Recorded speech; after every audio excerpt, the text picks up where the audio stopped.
Bien-aimés dans le Seigneur, soyez bénis.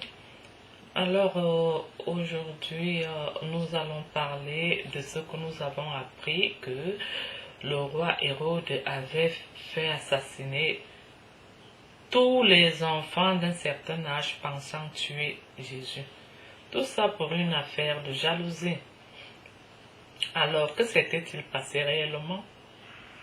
L'annonce faite par les mages que le roi des Juifs venait de naître dans les environs n'était rien pour calmer la méfiance exacerbée d'Hérode. Sa réaction prévisible a été de tout mettre en œuvre pour éliminer cet enfant au plus vite.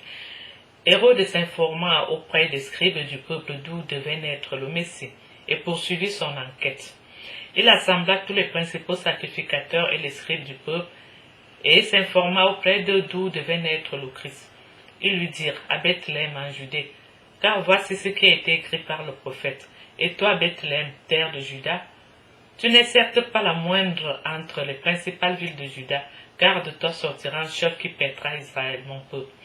Alors Hérode fit appeler en secret les mages et s'enquit soigneusement auprès d'eux depuis combien de temps l'étoile brillait. Puis il les envoya à Bethléem en disant, allez et prenez des informations exactes sur le petit enfant. Quand vous l'aurez trouvé, faites-le moi savoir, afin que j'aille aussi moi-même l'adorer. Mais voyant qu'il avait été joué par les mages, il s'est mis de côté le plan de tuer le petit enfant lui-même et mit son deuxième plan meurtrier à l'exécution. Hérode s'était laissé déranger par Dieu, les choses se seraient passées autrement.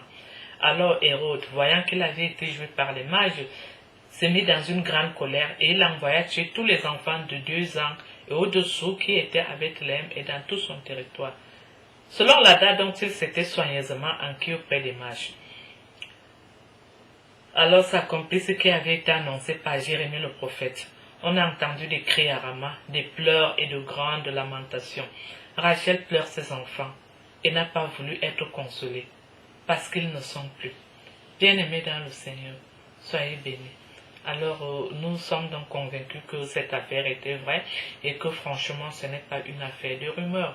Vous savez, la jalousie là, cette affaire de jalousie là est purement démoniaque. Est purement démoniaque. La jalousie a déjà égaré beaucoup d'âmes, même les couples même là.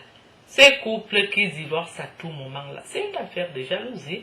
Peut-être madame se prépare pour aller faire des courses. Le fait qu'elle s'habille très bien, elle est toute coquette et tout, alors monsieur se fait des idées. Et ces idées viennent de quoi? De la jalousie. Et voilà tout un couple qui se brise. Voilà tout un couple qui se brise. Et pourtant, elle est réellement allée faire les courses. Donc la jalousie a déjà provoqué des ruines, des scandales dans notre monde. Vraiment, faisons un effort de ce côté-là.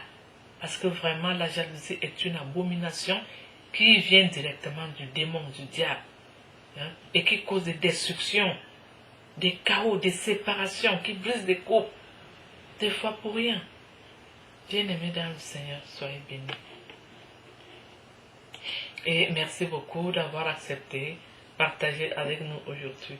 Je vous retrouverai au partage suivant. À tout bientôt. Soyez bénis. Au revoir.